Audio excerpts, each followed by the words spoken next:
Hi, welcome back to my channel, The College Insider. So glad to have you back with me today, parents. Again, if you haven't already subscribed and liked my videos, please do so. That's the only way I know if you're watching the content and if you want me to keep bringing content. I'm really trying to help parents because I am not only a university professor of 27 years, but I also have two college graduates as children. One graduated from a two-year community college with a technical degree, and one graduated from a four-year university. And so I feel like I have a lot of knowledge that I just want to share. And so if you're not subscribing or not liking, then I don't know if it's information that's needed and if I should keep doing it. So please just let me know. I'm not getting paid. I don't have enough subscribers for that, but I do enjoy it. So today we're going to talk about parent loans. Not sure if you know or not that there are loans that are specifically designed for parents. We'll also touch on real quickly just a little bit about the difference in the student loans themselves. But as a parent, I think it's all important that we know what our options are. The cost of a college tuition and living expenses is extraordinarily expensive. Tuition is only a part of the overall expenses, especially if you start talking about living in a dorm, meal plans, books. There's so much that goes into it that we really forget about. Sometimes we just look at tuition and we think, oh, okay, that's manageable. And then you start looking at all the other expenses and it becomes really overwhelming. Our students, we want them to have loans and help, be invested in their education, but we don't want them to be overwhelmed with so many loans that they come out not being able to even make ends meet. And so sometimes as parents, we need to know what our options are if you're one of those parents that want to help your child do so. So let's talk a little bit about what these parent loans are. They are called Direct Plus loans and they're federal loans, which means that you have to apply for them just like a student does for federal financial aid through FAFSA, F-A-F-S-A. This is where everyone who wants financial aid has to go, apply, and then they determine what you're eligible for based on income and things like that. But these are loans that are designed for parents of dependent undergraduate students. So your child has to be a dependent, and it can help you not only pay for college, it can pay for living expenses and anything like that. The interest rate currently is about 6.3%. It's a fixed loan, and this changes. You can look at the numbers. They change, a very small amount through the years, but right now when I looked, it was about 6.3%. The way they determine what you're eligible to borrow is they take the cost of attendance. So each school will determine what the cost of attendance is for your child, and that's based on tuition, living expenses, meal plans, books, everything they consider cost of attendance. A lot goes into that, and they're pretty generous with this number because it does cost quite a bit. If your child's an art major, they're going to have to buy art supplies and things like that. If they're in healthcare, they're going to have to buy lab coats and uniforms and things like that. So what they do is they look at the amount that the cost of attendance will be, and then they look at what other assistance your child's getting. Are they getting financial aid? How much are they getting? And then they compare what you need to get as a parent to supplement that. Payments, you can defer these payments while your student is enrolled at least half time or for an additional 6 months after they graduate or leave school, although the interest will continue to accrue on that. They will do a credit check, but everything I could read kind of said anything from fair to excellent credit is usually approved. So again, that's something to think about. You don't have to have perfect credit to get these loans. There is a loan fee around 4% from each disbursement. And what happens is the school will take that cost of attendance, they'll take everything that your child is getting and apply that to the student's account first. Anything left over comes directly back to you in a form of payment from this loan. So it is cash in your hand, cash in your pocket, that you can do with what you please for your student's education. So they don't, it doesn't go directly to, the apartment or whatever, or to books. That's your discretion, but that's what it's for. So it comes back to you, whatever is left, and then you can spend it accordingly for those other expenses. You can have this check sent to your student if you want, your child, but they recommend that these loans come back to you since you are going to be the one responsible for that loan. You can never transfer that loan to your student's name.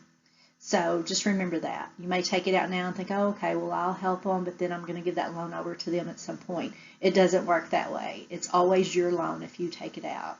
And you have to apply for FAFSA. I'm sorry, that should be FAFSA, not FERPA. We talked about FERPA last week, which is a law that kind of limits the knowledge you can have about your student during college. So go watch that video if you haven't already watched it. But FAFSA, F-A-F-S-A, is what you have to apply through, just like your student will do for financial aid. Another thing that kind of confused me when my kids were in school was the subsidized versus unsubsidized loans. Those are loans for students that some of these require a need and some of them do not, and that's where it gets a little confusing. I will just tell you as well that when your student is starting to apply for college and doing all of the financial aid, most schools have some sort of portal which all of their information is in, and they'll have financial aid that they have to go into their portal to look at and accept. This is the point which you need to make sure you are involved, probably. If you haven't watched my helicopter parent video, go watch it as well, because we talk about doing too much for your child, but this is one of those places I think when we start talking about money and loans that you need to be a little involved, because what happens is your student will open their portal one day and they'll be, oh, here's a $10,000 loan we're offering you. All you have to do is click to accept it. So you need to kind of watch that and make sure that's money that they need and not money that they're just going to use to buy video games or to, do whatever they want with, and then carry that debt with them when they graduate with interest and not be able to make ends meet because they took out so many loans. So make sure that you're kind of helping your student with that. But subsidized loans are loans that are for undergraduates with a financial need. The interest does not start accruing until 6 months after they graduate or leave school. The opposite of that are the unsubsidized loans. These are for undergraduate and graduate students, but they do not require a financial need. So these are the ones they offer to most every student. And the interest starts as soon as they start this loan process. So, if they're putting that interest off for 4 years, it's still growing. So it's something just to be cautious of. These loans are great when they're needed, but they can be overused. And so just kind of keep an eye on that, because they do offer them all these loans. And if they accept them, they are then responsible for them. And if they accept them, they're already charged that loan fee. They're already getting interest. So something to keep in mind. There's also grants. Grants are fewer and far between these years, but they are giving through, if a financial need is proven, some students qualify for these and they do not have to be paid back. So it's great if your student qualifies for one of these, so it's worth checking into. Another disclaimer I should make is I'm not a financial aid counselor. I'm not a financial aid analyst. I'm just a mom and a professor, and this is what I know about loans. I've researched a little bit for you, but again, you're going to need to refer back to your school's college financial aid department to get the ins and outs of this. But this is just some general information to give you a starting point. There's also some private loans out there. Now, the ones we talked about previously are federal loans applied through FAFSA. These are private loans, just like a bank loan. College Avenue, 3 to 13% fixed APR. Sallie Mae, most of us have heard of that, 3.5 to 12.6%. But these are variable rates on Sallie Mae. And then Credible and Earnest. These are the ones that came with the best reviews when I did a little research. So just to give you that information, if a private loan is the way you want to go, you can see interest is anywhere, a wide range based on credit score. Let's talk just a minute about the average cost of a four-year university, something that's probably going to surprise you parents if you don't have students in college yet. But the average in-state student attending a four-year public institution spends about $25,486 for 1 year. Let me say that again. $25,486 for a year. $9,000 of that is tuition, but look at the additional expenses, $16,000. So you thought tuition was what was so high. It's really those additional expenses, which makes up housing, meal plans, books, required equipment, uniforms, stuff like that. Huge, huge burden for some students. It's no need. Most of the students are in loan debt up to their eyeballs. Average cost of in-state tuition alone is $9,349, and out-of-state tuition is $27,023. So again, really, really expensive. And if you're looking at private institutions, that number is even higher. So if you are looking at a private institution for your child, you need to look into that, because some of those can be as high as $27,000 a semester, depending on which private institution it is. Just want to give you an overview of loans that are available to you as a parent, kind of give you a little bit of insight as to the loans that are being offered to your students, and then just kind of give you an average cost of what it's going to cost for that year.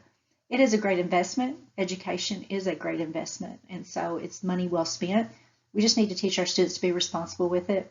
And as a parent, if you need to take out these loans, here's a little bit of information for you. Thank you for listening to me. I'm not sure what we're going to talk about next week. Send me an email, the.collegeinsider@yahoo.com, and give me a topic. What do you want to hear about? As a parent of a college student or a parent of a high school student about to go to college, what do you want to know? I can give you my best answer, and if I don't know, I'll do a little research for you.